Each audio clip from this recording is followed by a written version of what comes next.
Cameroon, Bandung, Africa, Bandung, to the world, Bandung. On a le droit de se poser cette question. Narcisse Mouele Kombi et Ferdinand Gongo manquent-ils le respect au Premier ministre Joseph John Ngouté? Salut les amis, ne l'oubliez jamais, je suis le Bamendaman, Ekonaman, Ngiman, Bakoreman, and proudly so, your anglophone brother. Et don't you forget, je suis l'homme le plus noir de la terre. Vous savez, dans ce pays, il y a le Premier ministre, quoi qu'on dise. Certains le traitent de premier des ministres, parce qu'il y a certains ministres qui ne veulent pas le respecter. Mais là, un certain pouvoir, ou un pouvoir certain.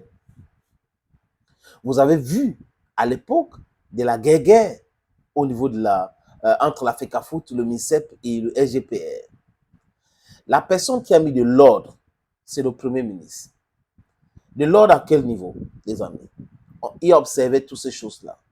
Et apparemment, Paul Barthélemy Biya Bivondo, le président, lui a donné des instructions claires de régler ce problème. Donc, à sauter Ngongo et Mouele Kombi. C'est pour cette raison que vous avez vu Mouele Kombi à la primature comme un bébé. Il prenait les notes. Le Premier ministre parlait, il écrivait. C'est comme ça qu'il faut régler certaines de ces affaires.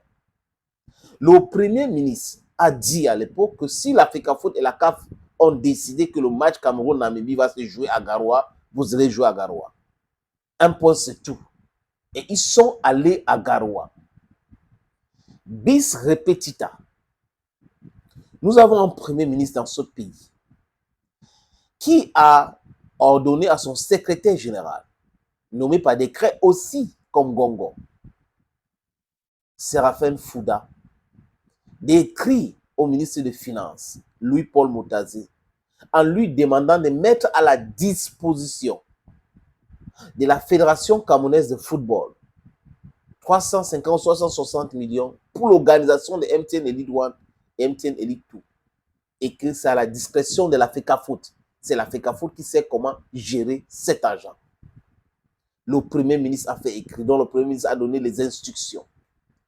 Et après, il y a d'autres musiques qui sortent de partout, où on nous dit que Ngongo a demandé au ministre des Sports d'organiser une rencontre avec les présidents des clubs pour parler de la subvention que le Premier ministre a déjà ordonné, le décaissement de l'argent sur le compte de la FECAFOOT. Il n'y a pas une ligne budgétaire au Cameroun, les amis, pour les présidents des clubs. Sinon, il faut créer une structure appelée Association de présidents des clubs que l'État finance directement. Mais ça ne se passe pas comme ça. L'État du Cameroun a donné le pouvoir à la Fédération camerounaise de football. Il ne parle pas du gouvernement, l'État du Cameroun, le peuple. Et c'est à travers la Fédération camerounaise de football que le peuple finance le football local. Cet argent n'appartient pas à Ngongo. Cet argent n'appartient pas à Mouele Kombi. Donc, ce n'est pas à eux de décider seuls sur comment ça va se passer. Ça se passe à l'Assemblée nationale. On vote le budget. Toutes les dépenses sont votées. Les lignes de dépenses sont connues. Les amis, et les comptes pour verser l'argent pour chaque subvention, c'est des choses connues. Ce n'est pas au début de l'année budgétaire que les gens vont décider que non, bon, pour la subvention, nous allons donner ça, voilà comment on va partager ça entre les clubs. Non, ce n'est pas la tontine de famille. On parle de l'État. Donc les gens devraient respecter les instructions. Le Premier ministre John Ngouté est un juriste, donc c'est un légaliste. Pour ceux qui l'observent, il parle peu et il parle fort quand il prend la parole. Fort, ça ne veut pas dire qu'il crie. Il reste dans le cadre de la loi ou des lois de la République. Sur la base juridique du budget et les accords que la FECAFOOT doit recevoir cet argent. But how come that in a country you have people who that is they pretend that they went to school, they pretend that they are jurists, they pretend that they know the law, they pretend that they are professors of law and philosophy, but they cannot interpret simple laws, simple texts in this country. How come? It's because they are animated by something else. C'est la distraction, la distraction, la distraction. Pourquoi je dis que les deux là manquent de respect au Premier ministre? Je vous ai pris l'exemple du match Cameroun-Namibie. Moi, le combi, Narcisse, le ministre, avait dit que le match va se jouer à Yaoundé et que l'État est debout. Certainement, il avait le soutien de Ngongo, le RGPR. Mais le Premier ministre est venu taper le poing sur la table. C'était une humiliation totale pour les deux. Humiliation totale. Et il avait demandé de respecter les textes du Premier ministre.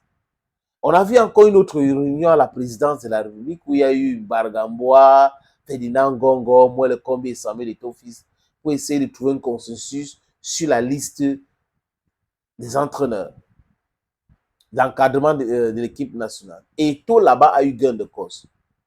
Il a eu gain de cause parce qu'il était dans le droit chemin et c'est lui seul qui respectait le droit, la loi ou le décret de 2014.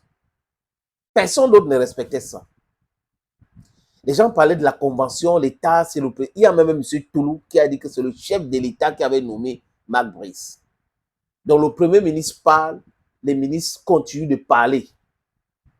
Le Premier ministre vient clore le débat, les gars continuent de parler. C'est pas sérieux.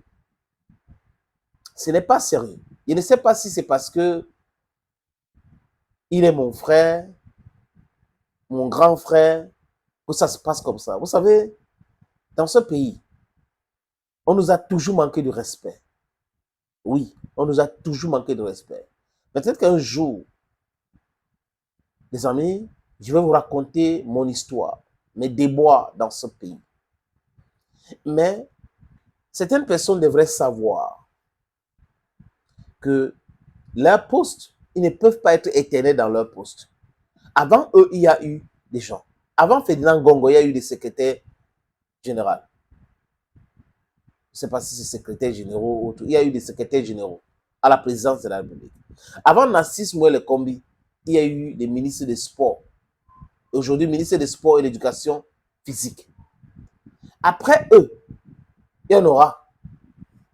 Donc, cette distraction qu'ils sont en train de faire, jusqu'au point d'essayer de manquer de respect au Premier ministre. Parce que si le Premier ministre a dit qu'il faut verser l'argent de la subvention dans les caisses de l'Africa Foot, et que les gens sont en train d'organiser une autre réunion pour parler de la subvention, les amis, je ne sais pas ce que, s'il y a un autre mot pour utiliser, c'est un manque de respect. Le chef, votre patron, dit que c'est bon là, ministre, parce que c'est le seul qui donne les instructions directes au ministre. Verser cet argent. Le secrétaire général dit qu'il faut organiser une réunion avec les présidents des clubs. Le ministre annonce l'organisation d'une réunion, jusqu'à envoyer les convocations au président des clubs. J'ai vu la convocation du président de Tonnerre Calara Club. On est dans la blague dans ce pays. C'est-à-dire que c'est un pays de blagues. Vous voyez? Ce n'est pas un problème des lois, c'est le respect des lois et le respect des autorités. Quand certaines autorités demandent qu'on les respecte, est-ce qu'eux-mêmes ils respectent l'autorité? That is the question we have to ask. Thank you, friends. Thank you again, and bye-bye for now.